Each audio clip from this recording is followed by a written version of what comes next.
Vamos a otra cosa. A 2 días de iniciarse ya la implementación del plan Calles sin Violencia en Santiago, algunos expertos mantienen reparos asegurando que la iniciativa debería plantearse por barrios y no por comunas. Otros incluso hablan de otra fórmula, que fuera por macrozonas. Vamos a profundizar en este tema, en este plan, junto a Daniel Johnson, director ejecutivo de Fundación Paz Ciudadana. Muchísimas gracias por estar con nosotros, Daniel. Bienvenido. Hola, Carla. Muchas gracias por invitarme. ¿Cómo observan ustedes este plan Calles sin Violencia que está delineando el gobierno? A ver, con mesura y con cierta preocupación. A ver.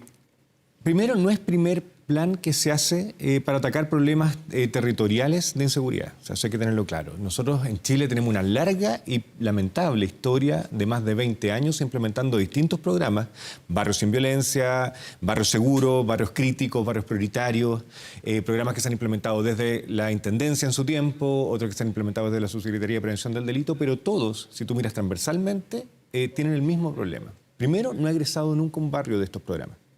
Ya. Nunca o sea, no se egresado. logró cambiar la situación del barrio. Efectivamente. Pese a la intervención. Pero lo principal es... Se me cayó esto.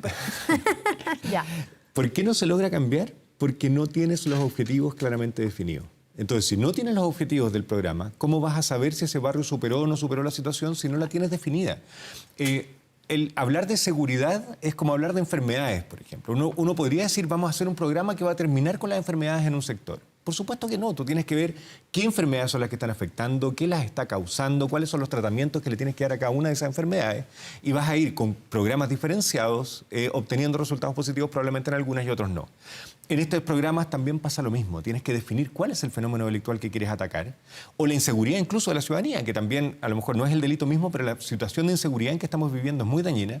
Y si no defines primero qué es lo que quieres atacar, ¿cómo vas a definir una intervención que sea acorde a eso? ¿Y cómo vas a evaluar después si fue positivo o no fue positivo? Y hoy día, en este plan, Calles sin Violencia, ¿eso no está bien diagnosticado? ¿No sabemos exactamente qué se quiere lograr? No, de hecho, la definición de cuáles han sido las comunas a intervenir ha sido también un proceso que se ve de idas y vueltas en el fondo. Entonces también eso da cuenta de que no está tan claramente definido cuáles son los criterios que se van a ocupar, o al menos que han ido cambiando esos criterios en función de la presión de ciertos alcaldes, en función de que ingresaron nuevas variables, pero no desde el inicio del programa se ve que no estaba una definición tan nítida porque entonces fueron cambiando las comunas. Y porque además, perdón, pero yo me imagino que en cada barrio, en cada comuna, en cada región, hay problemáticas que, si bien están todas bajo la lógica de la delincuencia, son distintas. Absolutamente. Aquí se tomó, por ejemplo, los homicidios como referencia y se toma también la cantidad de número de habitantes, pero vimos, por dar un ejemplo, esta semana en Pedro Aguirre Cerda, lo que pasó con este funeral narco. Hace muy poquito, una balacera que dejó más de 1000 balas, casquillos. Dicen que son más de 1000 tiros, y en esa comuna decían, pucha, ¿cómo con esto no calificamos en el fondo? Y a lo mejor la problemática es otra, no es que están hoy día al tope de los homicidios, pero sí, no sé, al tope de otros hechos delictuales que pueden terminar en un homicidio. Por supuesto, y por eso que nosotros, yo soy de ahí, decían que algunos decían que el programa debería ser barrial, otros debería ser macrozona. Nosotros somos de los que decimos que el programa tiene que ser por barrio, porque la concentración de los fenómenos delictuales se da de esa manera, o sea, en ciertos lugares de las comunas. Cuando uno mira los delitos, incluso en estos primeros ejercicios que se hacían de los mapas de calor, de los hotspots, de dónde se concentraban los delitos, uno ve que esa concentración es muy fuerte. O sea, en los delitos hay muchas zonas. De hecho, nosotros hacíamos un análisis de que más del 70% de la ciudad no tiene registros de delitos, de la superficie de la ciudad. ¿Es hoy día, actualmente? Hoy día, pero el 30% tiene, y hay un porcentaje de ese 30% que tiene mucho delito. Entonces, pero esos lugares no es que, porque ¿dónde? O sea, puede haber un tramo de cuadra que no tenga delitos, pero en la cuadra siguiente sí.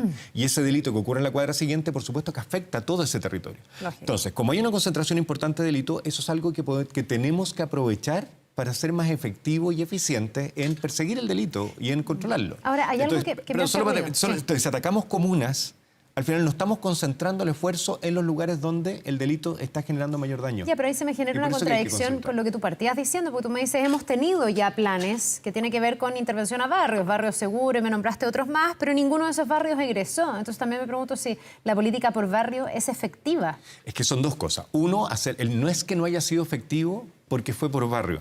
Lo que no la hizo efectivo es que no diagnosticamos correctamente el problema y implementamos un programa que resolviera ese problema. Por ejemplo, si queremos ahora atacar los homicidios, que evidentemente es una problemática gravísima. Que ha venido al alza. Y que ha venido al alza de una manera muy preocupante. O sea, todavía seguía Chile, cuando nos comparamos internacionalmente con América, seguimos siendo uno de los mejores países o los que tenemos menos tasas de homicidio. Pero si vemos la evolución que hemos tenido, podríamos estar prontamente dentro de los países o al menos pillando a muchos países que tienen problemas serios. Entonces, la evolución que tenemos es lo más preocupante, más que la cantidad todavía que tenemos, afortunadamente.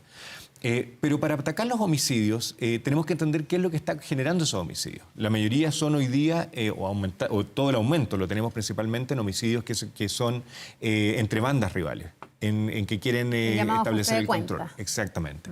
Antiguamente, y todavía tenemos, en realidad como prácticamente el 50% todavía son delitos de violencia de género. Y eso también tenemos que atacarlos. Pero si vemos esos dos tipos, que son homicidios ambos, ¿el patrullaje va a ser efectivo para prevenir una violencia intrafamiliar, por ejemplo? Probablemente no. El patrullaje no es efectivo en ese tipo de medidas. En bandas también, en homicidios que ocurren en ciertos territorios porque hay bandas delictuales operando, tampoco suele ser efectivo el patrullaje. Entonces tenemos que empezar a tomar otro tipo de medidas. Perdona, ¿y qué es efectivo? En la persecución. A ver, dos cosas. Las bandas, tenemos un problema de crimen organizado de bandas que están operando en el territorio. Hay que atacarlo por tres frentes al menos. Uno, estas organizaciones delictuales quieren tener beneficio económico. Ellos venden algo, que venden droga. Entonces, un ámbito que es sacarlo totalmente de la seguridad, pero que es fundamental, es evitar el consumo. O sea, programas fuertes de concientización del riesgo de consumo de droga. En Chile tenemos la percepción más baja de daño de la droga en los 14 años adolescentes, 14 y 16 años, y tenemos el mayor nivel de consumo. Entonces, primero hay una cosa que tenemos que mirar con mucha fuerza, que es la prevención de la compra de los bienes que las bandas delictuales venden. Eso es una cosa. Segundo lugar, la prevención del involucramiento temprano de jóvenes en bandas delictuales. Cuando tiene estas organizaciones delictuales suelen ser la mejor alternativa para ese joven, deserta del colegio y normalmente se adscribe o es reclutado por estas bandas y son los eslabones más débiles, son normalmente los que encontramos también. Cuando hay una encerrona, un portonazo, cuando se descubre quién fue o se captura a la persona, por ejemplo en esta persecución que habíamos hace un rato, esa persona que capturamos es el último eslabón de esa cadena delictual. Hay una organización que es capaz de reducir el vehículo, que lo encarga, que le paga a ese joven por un modelo de auto y de año incluso específico y le da un arma para que cometa el delito. Si no desarticulamos esa organización delictual, tampoco vamos a tener ningún éxito. Entonces son tres cosas al menos. Prevenir el consumo, prevenir el involucramiento de estos jóvenes que tienen factores de riesgo, el involucramiento temprano, y se puede hacer, hay programas súper efectivos para eso. Y en tercer lugar, aumentar el nivel de persecución y no quedarnos en los últimos eslabones que los reemplazan, si lo capturan, lo reemplazan al día siguiente, sino que ir a desarticular la organización. Este último punto, Maya, que todos me hacen mucho sentido, pero para la urgencia que estamos viviendo es el que me parece, a mí, valga la redundancia, más urgente. Todo el resto debiese ser una cosa de largo plazo, se discutió mucho tiempo, la agenda corta, la agenda larga, ya nadie como que lo acuña de esa manera, pero evidentemente hay medidas de largo plazo y hay otras medidas que son más de la coyuntura y de la urgencia. Y esto último que tú dices, la capacidad de desbaratar bandas, la capacidad de recuperar barrios. Cuando uno ve, lee, escucha a expertos que han conocido de cerca la experiencia mexicana, la experiencia colombiana, lo que más te dicen es que estas bandas lo que hacen es comenzar a controlar el territorio, porque además ahí tienen la protección, empiezan a reemplazar al Estado en aquello que el Estado no le provee a los vecinos y esos vecinos empiezan de alguna manera a quererlos, a protegerlos, a darles un espacio donde poder moverse de manera más cómoda. ¿Por qué eso no se hace, no digo que no se haga de plano, pero no se hace de manera efectiva en Chile? El desbaratar a las bandas, el llegar a los líderes. Hemos visto algunos intentos por llegar al narcotraficante, pero muchas veces con el que trafica, no con el que lidera esto. ¿Qué falla? Yo creo que hay dos cosas hoy día y por eso necesitamos esta reforma del Ministerio Público. Y tenemos esperanza en que el nuevo fiscal Valencia está empujando medidas en esa línea y creemos que pueden ser exitosas. Uno es la capacidad que tenemos en los mismos investigadores, en los fiscales que conducen la investigación. Y cuáles son dos cosas: capacidades, o sea, qué preparación tienen, y en segundo lugar, cuáles son los indicadores, o sea, qué es el éxito de un fiscal. ¿Hay falencias en la preparación de los fiscales? Sí, evidentemente. Los fiscales no tienen una preparación particular para conducir investigaciones más complejas. Y eso tenemos que ir fortaleciendo. Tienen algunos grados de capacitación, sí, pero no suficiente. O sea, para este tipo de fenómenos que son nuevos en Chile. O sea, esto no es una crítica al sistema, sino es algo que hay que aprender. Es algo que tenemos que aprender, evidentemente. Eso es lo primero.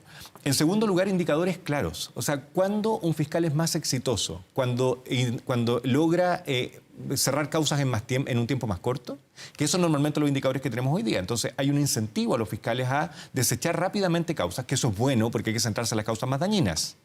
Pero hay que esa capacidad que se libera al cerrar rápido ciertas causas, o al archivarlas rápido más bien, debería ser ocupada para investigar con mayor profundidad los delitos que son más complejos y que generan mayor daño a la ciudadanía. Ya, el problema es que terminamos con esos delitos a veces cerrados en la impunidad. Digamos. También pasa. Y entonces hay un tema que es cómo medimos el desempeño de los fiscales para que sus incentivos estén puestos en investigar lo que genera mayor daño a la ciudadanía. Esa es una cosa y tenemos que poner esos indicadores de gestión. Directamente, tenemos que mejorar cómo los indicadores con que la ciudadanía evalúa al Ministerio Público.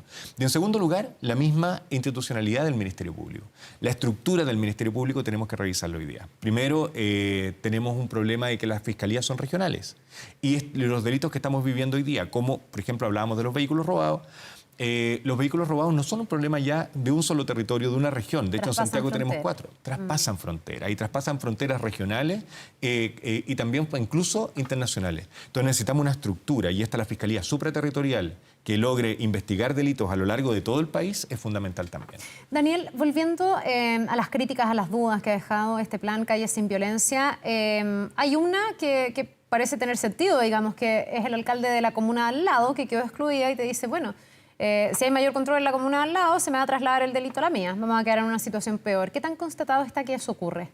Muy poco. A ver, lo que pasa, es que primero depende de qué medida es la que vamos a tomar. No, pero las medidas del plan, o sea, si yo en Santiago estoy poniendo mayor patrullaje, más control, etcétera, o sea, mayor presencia de policía. De carabineros, ¿qué pasa con las comunas aledañas si no están involucradas en el plan? ¿Puede ser entonces que los delincuentes se trasladen hacia allá? En los patrullajes eso está sumamente estudiado. Y lo que pasa es que el delito, hay un grado de traslado del delito, pero en el total el delito disminuye de manera muy importante. Porque, disculpa Daniel, pero en el caso de barrios o sectores, hemos visto que eso sí pasa. O sea, intervienen en el barrio Meix, los toldos azules se salen y los encontramos después en Lo Prado. Sí. Y viene el alcalde de Lo Prado a decirnos, chuta, pero es que en el fondo yo también necesito estar incluido en estos planes porque si no se me traslada el delito. Hay ciertos fenómenos delictuales que se trasladan más y otros que se trasladan menos. Lo que está bien estudiado son los robos. Los robos que ocurren en la vía pública, que es el delito de mayor frecuencia. Rápido. Se traslada, pero se traslada mucho menos que lo que disminuye. O sea, el efecto total es súper positivo.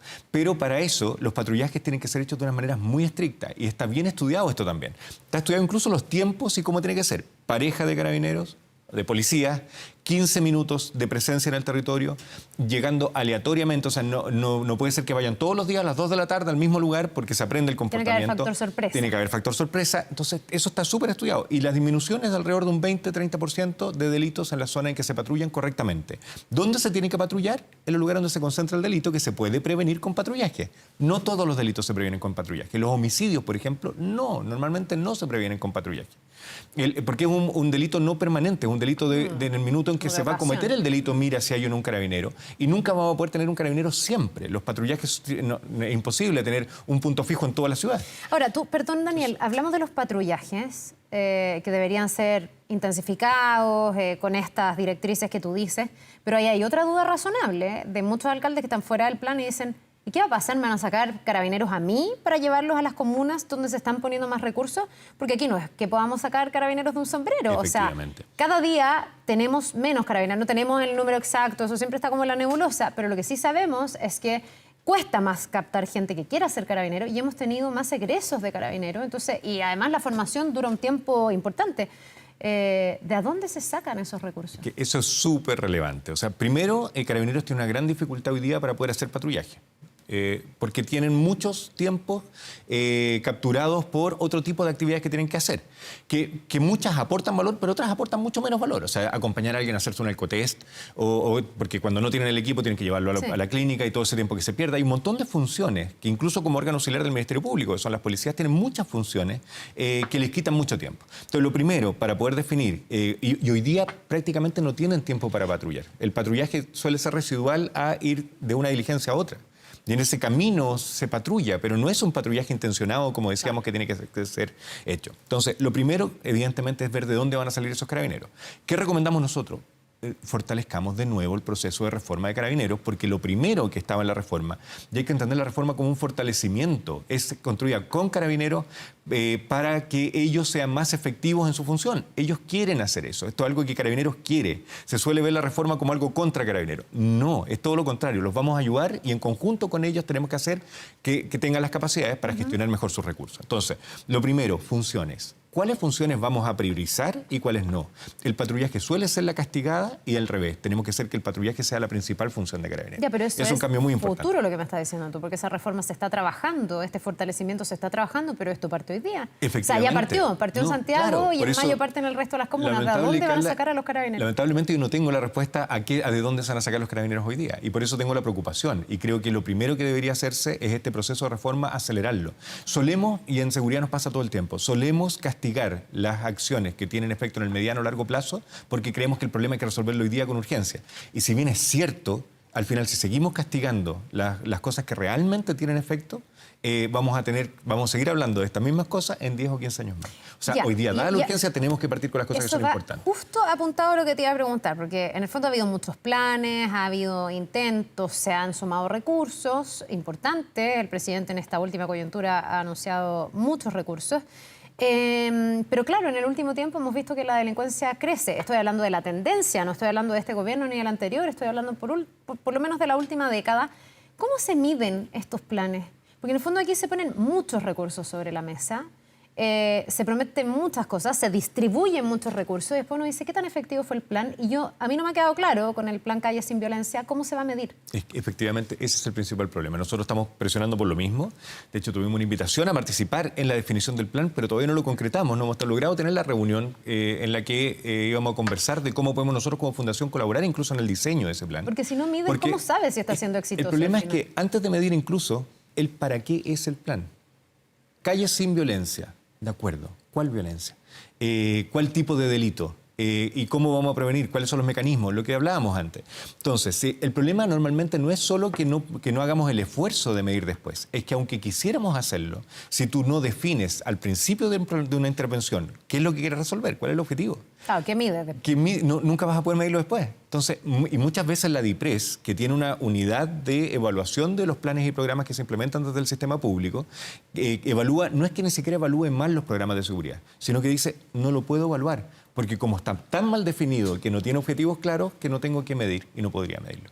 Entonces tenemos que partir de ahí, tenemos que generar una capacidad de diseñar correctamente los planes que el gobierno implementa. En seguridad, esto en salud lo tenemos absolutamente desarrollado. O sea, nadie se puso la vacuna hasta que no estábamos seguros que estaba archiprobada en todo el mundo y sabíamos exactamente para qué era y estamos midiendo hasta el día de hoy cuál es el resultado que esa vacunación tiene o no tiene. En seguridad eso no se hace y tenemos que montarlo. ¿Cómo lo montamos? Generando la capacidad en el Estado de poder diseñar correctamente planes. Tenemos que partir de ahí. Y por eso que nosotros empujamos también el Ministerio de Seguridad. No es por tener más Estado, evidentemente uno quiere un Estado eficiente, rápido. Lo que necesitamos es que ese ministerio tenga la capacidad de poder diseñar correctamente los planes.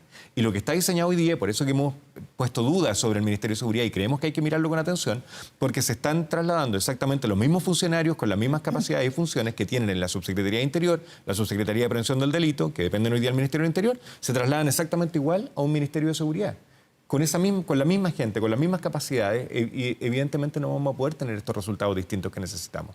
Tenemos que pensarlo bien. Experta, por lo que necesitamos, evidentemente, y generar una institucionalidad que tenga esa responsabilidad de evaluar, diseñar y medir después cuál es el resultado de las políticas que se implementan. Ahora, a mí evaluar, diseñar, generar programas, ponerse metas, me suena, incluso muchas de las cosas de la reforma a Carabineros, me suena más a problema de gestión que problema de ley. ¿Y esto por qué te lo pregunto? Porque últimamente la respuesta a todo lo que está pasando se ha radicado mucho en el Parlamento. Aquí tenemos este fast track legislativo, tuvimos recién la ley Nain Retamal y hay otros 31 proyectos sobre la mesa. La sensación muchas veces del ciudadano es que ya, ok, son más leyes, pero el problema es que las leyes actuales no se respetan. O sea, se está proponiendo una ley antifuneral narco y resulta que en un rato más hay un funeral narco. Entonces uno dice, pero ¿por qué esto se permite con la ley actual? Se está proponiendo una ley anti-animita para poder derrumbar estos verdaderos mausoleos que se ponen en la mitad de una plaza. Y uno dice, pero eso ¿cómo no lo pueden hacer hoy día con las leyes que ya existen? Como que la respuesta de que todo está en la ley a mí también me genera algo de ruido. No sé. Absolutamente, sí, eso es 100% cierto. Diría, si tuviera que poner un número apostando en la mesa, diría que alrededor del 70% de los problemas se pueden resolver con acciones que aguas abajo de la ley. incluso con temas administrativos muchas veces. Y por el otro lado, muchas leyes que parecieran que tienen un súper nombre y que van a resolver una problemática, en la práctica no son implementables porque eso mismo es la sensación que tenemos de impunidad, que aunque la ley esté, no se cumple, porque las instituciones que tienen que hacer cumplir la ley ya no tienen más capacidades. Y por lo tanto, si no hacemos cambio en esas instituciones de gestión, como tú muy bien lo decías, no vamos a poder llegar a obligar el cumplimiento de esa norma. Entonces, el problema hay que evaluarlo en toda su completitud. Ahora, y las leyes suelen ser insuficientes, absolutamente. Sí, y para finalizar, porque tú hablas del tema institucional, uno se pregunta también si no estamos en una debilidad institucional importante del Estado frente sobre todo al avance del narco. Porque aquí pasan cosas que uno no entiende por qué pasan. O sea, tú ya hablaste del tema de la fiscalía, que ahí hay un trabajo por hacer. Pero ¿qué pasa con la capacitación de los jueces, los criterios que se aplican? ¿Qué pasa con las cárceles, el rol de gendarmería? Porque hoy día delincuentes desde la cárcel pueden sentir que están en la playa, como muchas veces ellos mismos dicen, extorsionando a la gente, comandando secuestros. Porque una cárcel todavía sigue siendo en Chile una posibilidad de delito. Bueno, primero, yo estoy totalmente de acuerdo también en ese diagnóstico.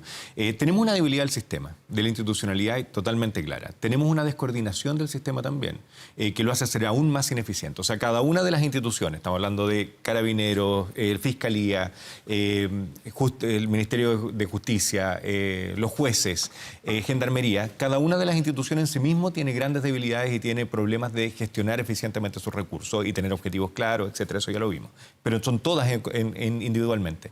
Pero peor aún, no tenemos un ente fuerte coordinador de todas las instituciones que intervienen en materia de seguridad y justicia. Entonces tampoco estamos teniendo objetivos comunes que podrían hacerlo más. ¿Y ese sería el Ministerio de Seguridad? Efectivamente. Ya. Ese es el ministerio. Por eso que es tan relevante. Estamos haciendo un esfuerzo grande. Lleva años de tramitación. Van a haber recursos que se van a inyectar a ese ministerio. Tenemos que hacerlo bien. Y esto no puede ser una norma pura.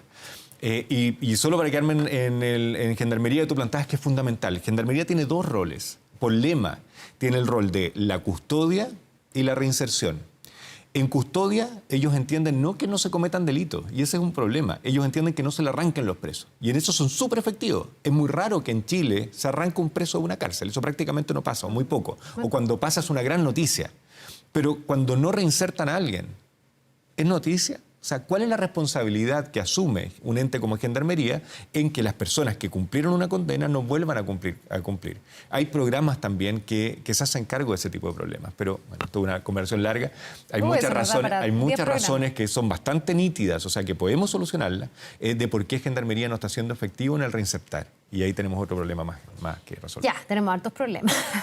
Pero tenemos soluciones que se pueden implementar. Lo importante es que se están tratando de tomar algunas medidas. Vamos a ir viendo en la práctica cómo van funcionando o no. Por ejemplo, el plan Calle Sin Violencia, que es lo que ha, en el fondo, sido temática y parte de esta entrevista. Daniel Johnson, director ejecutivo de Fundación Paz Ciudadana, gracias por habernos acompañado hoy. Muchas gracias. Que te vaya muy bien, que tengas un buen día. Gracias.